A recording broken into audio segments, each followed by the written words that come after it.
Hi అండి, ఇదిగో పెసరపప్పు. ఇది పప్పుచారు చేస్తున్నా చూడండి. టేస్ట్ అయితే ఇలా చేస్తే చాలా బాగా వస్తుందండి.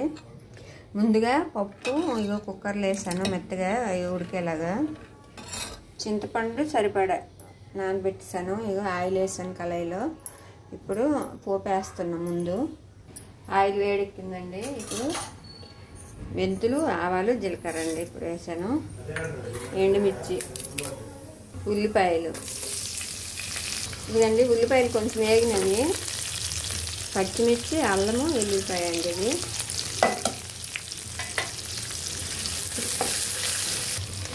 కరివేపాకు వేస్తానండి. ఇప్పుడు ఉల్లిపాయలు వేగిపోయినాయి. ఇదిగో వంకాయ ముక్కలు ఇట్లా పొడుగ్గా కట్ చేసి వేయాలండి. వంకాయ ముక్కలన్నీ కాదండి, ఏం కూరగాయలు వేయాలనుకుంటే అవి వేసుకోవచ్చు. నేనైతే ఇప్పుడు వంకాయ ముక్కలు వేస్తున్నా. వంకాయ వేస్తానండి, సరిపడి ఉప్పు వేస్తున్నా. ముందే వేయాలి ఉప్పు, ఎందుకంటే వంకాయలు చేదు వచ్చేస్తాయి.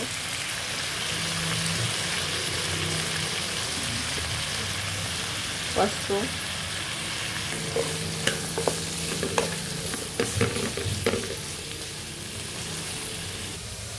ఇదండి ఈరోజు లంచ్లోనికి అప్పడాలు, పప్పుచారండి ఈరోజు. ఇవి నెయ్యడాలు, ఇవి అప్పడాలు. ఇవైతే మా సైడు నెయ్యడాలు, అప్పడాలు చేస్తారండి. టేస్ట్ అయితే చాలా బాగుంటాయి, బాగుంటాయి కూడా. అంత బాగుంటాయి ఇవి టేస్ట్. ఒకసారి నేర్పిసి డబ్బాలు వేసుకుంటే పిల్లలు ఎప్పుడంటే అప్పుడు తింటుంటారు. పప్పుచారు, చారు అవి వండేటప్పుడు సైడ్ డిష్లో నంచుకొని తినొచ్చండి, బాగుంటుంది. ఇట్లా మా సైడు ఇట్లా చాలా ఎక్కువ వేసి చేసుకొని స్టోర్ చేసుకుని వండుకుంటారండి. అవసరమప్పుడు ఇట్లా వేపుకొని తింటారు. ఎందుకంటే సడన్ కూర లేకపోతే, ఏం కూరగాయలు లేకపోతే పప్పు ఈ అప్పడాలతో తింటారండి. లేదంటే చారు చేస్తారు, చింతపండుతో చారు చేసి ఆ చారు ఇది సైడ్ డిష్లో తింటారండి. చాలా కాంబినేషన్ బాగుంటుంది. ఆ రోజు కూర కూడా అవసరం ఉండదండి. అందుకే ప్రతి ఒక్కరు మా సైడ్ ఎక్కువ చేస్తారండి ఇవి. ఒక టమాటా వేసానండి. వంకాయ ముక్కలు, టమాటా కొంచెం ఉడికినాయండి. ఇప్పుడు సరిపడి కారం వేసుకోవాలి.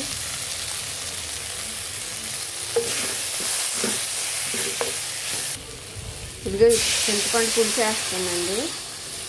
ఇదిగండి చారు ఇట్లా మరిగేటప్పుడు ఈ పప్పు వేసాలండి. ఇదిగండి పప్పు వేస్తాను. ఇప్పుడు సాంబార్ పొడి వేసుకోవాలి. ఇదిగో సాంబార్ పొడి,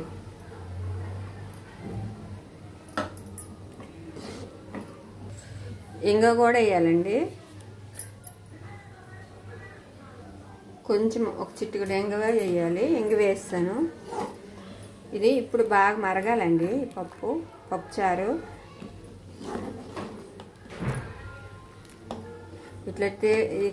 ఇట్లా కానీ పప్పుచారు చేస్తే మనం రెగ్యులర్ పప్పుచారు కన్నా టేస్ట్ కూడా చాలా బాగుంటుందండి.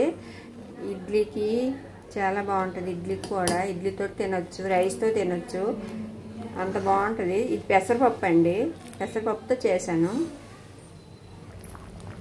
ఎందుకంటే బాగా మరిగిపోయింది ఇప్పుడు పప్పుచారు. ఇప్పుడు స్టవ్ ఆఫ్ చేసేవచ్చు. కొత్తిమీర ఉంటే కొత్తిమీర వేసి స్టవ్ ఆఫ్ చేసేవచ్చు అండి. టేస్ట్ అయితే చాలా బాగా వస్తుంది. ఇట్లా ఎవరైనా ఉన్న వాళ్ళు ఒకసారి ఉండి చూడండి. రెగ్యులర్ పప్పుచారు కన్నా ఇది ఒక టేస్ట్ వేరేగా వస్తుంది. మీకు కానీ వీడియో నచ్చినట్లయితే లైక్ చేయండి, షేర్ చేయండి, ప్లీజ్ సబ్స్క్రైబ్ చేసుకోండి. థ్యాంక్ యూ అండి.